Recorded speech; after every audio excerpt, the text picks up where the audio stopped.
বাজারগুলো রয়েছে, সেই হাট বাজারগুলোতে কিছু কিছু জায়গায় এই ভাসমান সেলুনগুলো এখনো রয়েছে, যেগুলোতে এখনো বৈদ্যুতিক লাইন নাই, এসি নাই, কারেন্ট নেই। হোমশেপ দামি দামি হোমশেপ লাগে, কিন্তু ওনারা একটুতেই শান্তি।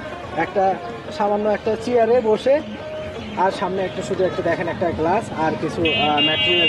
60 বছর ধরে দাড়ি সেভ করে, কোনো জোর জুলুম করে না, যাই যা দেয় 20, 30, 50 পর্যন্ত দেয়, কোনো জোর জুলুম করে না। এইভাবে 60 বছর ধরে দাড়ি সেভ করে আসছে।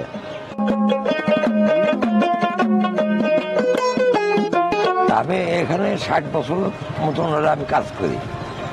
আমি পূজার একটা কারিগর।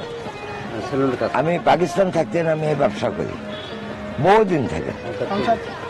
চলে, আল্লাহ পাক চালায় আমার মসজিদের দোয়া। দর্শক, আমি এখন এমন একটি সেলুনে অবস্থান করছি, গ্রাম বাংলায় আসলে এই সেলুনগুলো এখনো টিকে আছে। একটা সামান্য একটা চেয়ারে বসে, আর সামনে একটা শুধু একটা দেখেন একটা গ্লাস আর কিছু ম্যাটেরিয়াল। আপনারা এখানে সেই আমি এখান থেকে কাটি। আমি 50-60 বছর ধরে এখানেই থাকি, এখানেই বাড়ি, এখানেই কাটি। ভালো লাগে, খুব ভালো। কোনো এসি সেলুন থেকে এটা আপনার শান্তি পান? হ্যাঁ, খুব শান্তি। এসির চেয়েও ভালো। শেভ করা কত নেন? শেভ করা 30 টাকা নেই, কেউ 40 দেয়, 50 যেটা দেয় যাই যা দেয় তাই নেই। আচ্ছা, আজকে ওনার যে এখানে একজন কাস্টমার রয়েছে, উনি শেভ করবে, কেমন লাগতেছে আপনার? ভালোই লাগছে। এর আগে শেভ করছেন? হ্যাঁ, এর আগেও করছি। মানে অন্যান্য এসি সেলুন ভালো লাগে না? না, আমার তো এটাই ভালো লাগে। এটাই ভালো লাগে এখন। এখানেই আসেন কাটতে? হ্যাঁ, এখানেই আসছে। অনেকেই হয়তো বা যারা ঢাকায় থাকি বা বাংলাদেশের বিদেশে থাকি, যারা গ্রামগঞ্জে থেকেছেন, তারা হয়তো বা দেখলে বুঝতে পারবেন এরকম সেলুন আসলে দেখা যায় না। বিশেষ করে গ্রামগঞ্জে হাট বাজারে এই সেলুনগুলো অনেক সময় লক্ষ্য করা যায়। হোমশেপ দামি দামি হোমশেপ লাগে, কিন্তু ওনারা একটুতেই শান্তি।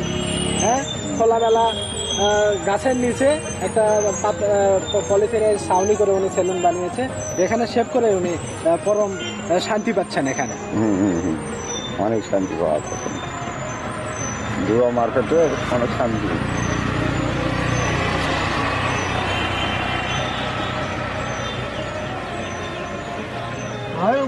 আপনার ছেলে মেয়ে কয়জন? আমার ছেলে মেয়ে 5 জন। সবাই কি করে? সব বিয়ে শাদী হয়ে গেছে? না, সবগুলো বিয়ে শাদী করছে।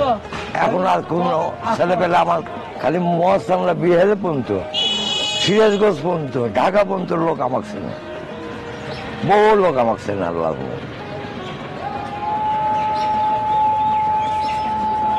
যা দেয় তাই নেন, তাই নেই, আপনার কোনো আপত্তি থাকে না? আপত্তি নেই।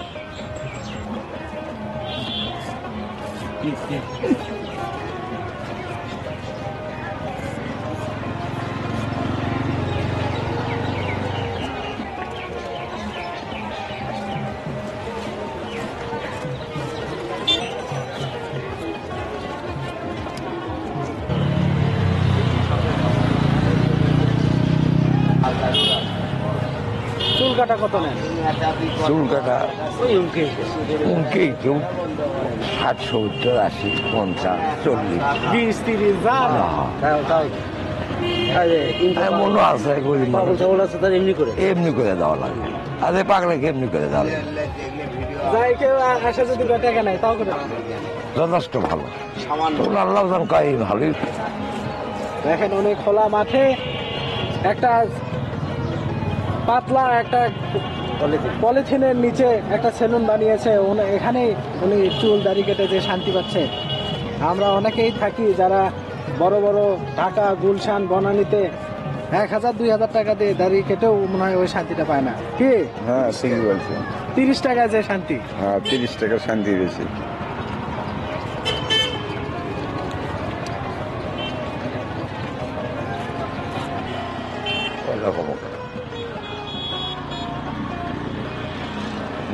ইতিহাস আল্লাহ ভালো।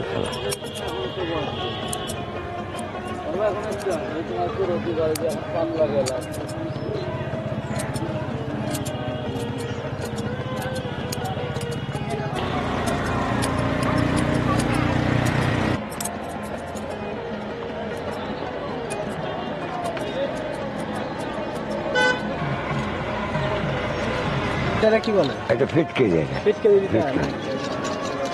বড় বড় সেলুনগুলো কি দেয়? ওগুলো ফিটকারি কম দেয় ওরা, খালি ওই রসুনটা দেয়। ফিটকারি দিলে কি হয়? ফিটকারি দিলে মুখে কোনো বলুন ফুটনি টুটনি এলে ওঠে না, ইনফেকশন হবে।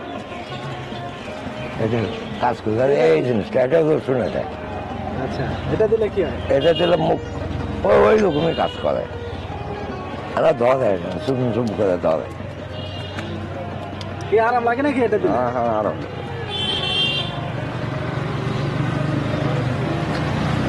বাজারগুলো রয়েছে, সেই হাট বাজারগুলোতে কিছু কিছু জায়গায় এই ভাসমান সেলুনগুলো এখনো রয়েছে, যেগুলোতে কোনো বৈদ্যুতিক লাইন নাই, এসি নাই, কারেন্ট নেই। খোলা মাঠের নিচে একটা ছাউনির নিচে এরকম একটা সেলুন এখনো আছে। করার পর আপনার আরাম লাগলো। আরাম লাগলো? হ্যাঁ। না আগে বড় বড় সেলুন কখনো গেছেন? বড় ছেলেনের চেয়ে ছোট ধোয়া ছেলেনেতে আরাম আছে। আরাম ভালো লাগলো আছে কেন? হ্যাঁ ভালোই লাগে। মানে টাকার সাথে বাজে না ওনার সঙ্গে? না ওনার সাথে টাকার সাথে পাবে না। যা দেন তাই নেন। হ্যাঁ যাবে।